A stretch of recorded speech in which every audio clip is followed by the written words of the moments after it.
আজকে যে সংকটের মুখোমুখি বাংলাদেশ, এই সংকট তৈরি করেছে বিএনপি। বিএনপির তৈরি করার সংকটকে বিএনপিকেই সমাধান করতে হবে।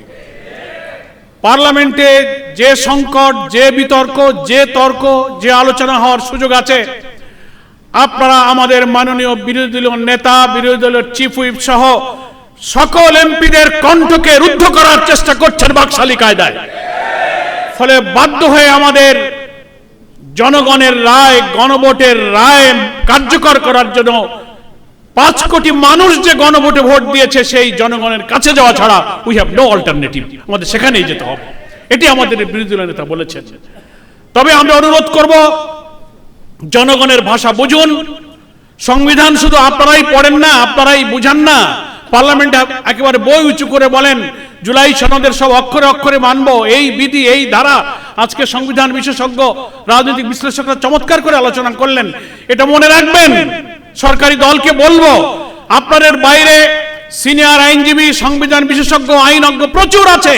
সেমিনার, গোল টেবিলের আলোচনার দিকে নজর দিন। আপনাদের বাইরে আছে এক বিরাট বাংলাদেশ, সেই বাংলাদেশ বলছে আপনাদের এখন রিয়ালাইজ করার সময় হয়েছে। কেবল গত পরশুদিন আইনমন্ত্রী, স্বরাষ্ট্রমন্ত্রী, চিফ হুইপ বসে বলেছেন, হ্যাঁ গণভোট যেহেতু হয়ে গেছে তাই এটা বৈধ। প্রথম বলেছিলেন গণভোট বৈধ না, সংস্কার পরিষদ বৈধ না, প্রেসিডেন্টের অর্ডার বৈধ না, তো কেবল একটা বলছেন হয়ে গেছে তো বৈধ হয়েছে। আপনারা মানুষের ভাষা বোঝার চেষ্টা করুন।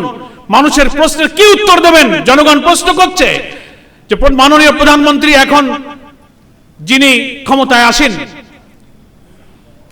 নির্বাচনের আগে তিনি উত্তরবঙ্গে আবু সাইদ মুগ্ধর কবর জিয়ারত করতে গিয়ে তো শেষ পর্যন্ত গণভোটে হার পক্ষে ভোট দিতে বলেছিলেন।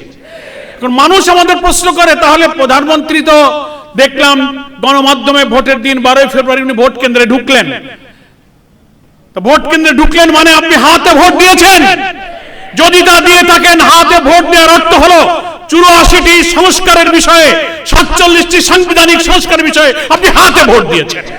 যে হাতে কোনো নোট অফ ডিসেন্ট ছিল না। আপনার আইনমন্ত্রী, আপনার চিফ হুইপ যারা কথা বলছেন, হাতে যদি ভোট দিয়ে থাকেন, তার অর্থ হলো আপনি সমস্ত সংস্কারকে মেনে নিয়েছেন। তা যদি মেনে নেন, তাহলে আপনি তার বিরুদ্ধে এখন কথা বলেন, ওটাকে অবৈধ বলেন, ওটা বেআইনি বলেন, তাহলে কি আপনি আপনার দেওয়া ভোটকে অস্বীকার করবেন?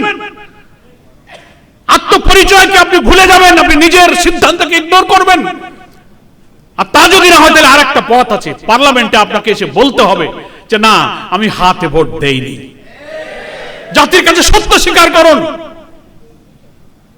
পরিশেষে আমি বলতে চাই, যেহেতু আমাদের আসল নেতৃবৃন্দ পার্লামেন্টে যারা লড়াই করছেন, আর অনেক জাতীয় নেতৃবৃন্দ বক্তব্য রাখবেন, আমি এইটা বলে শেষ করতে চাই যে সামান্য জিনিস, এখনো ক্ষমতার 5 বছরের অনেক দিন বাকি। শুরুতেই আপনি যে সংকট তৈরি করেছেন, তা না করলে ইতিহাসের বড় শিক্ষা হলো ইতিহাস থেকে কেউ শিক্ষা নেয় না। আপনাদেরকে সেই শিক্ষা নিতে হবে। তা না হলে যারা এই কর্তৃত্ববাদী ফ্যাসিবাদী শাসনের দিকে দেশকে নিয়ে গিয়েছিল, তার পরিণতি থেকে আপনাদেরকে শিক্ষা নিতে হবে। জাতির সামনে এখন জ্বালানি সংকট, এখন হামের সংকট, দ্রব্যমূল্য, রেমিটেন্স কিভাবে কমছে। ক্ষমতা এসে 1.5 মাস পারেননি, 42,000 কোটি টাকার মতো ব্যাংক থেকে আপনারা লোন করেছেন। সব জায়গায় আপনারা হাত দিচ্ছেন, অমুককে সরাও, অমুককে পাল্টা, অমুককে রিজাইন করো। আপনার অবস্থা দেখে মনে হয় সেই কর্তৃত্ববাদী ফ্যাসিবাদের দিকে আপনি ধাবিত হয়েছেন। সেখান থেকে ফিরে আসুন, এই সংকটের সমাধান করুন।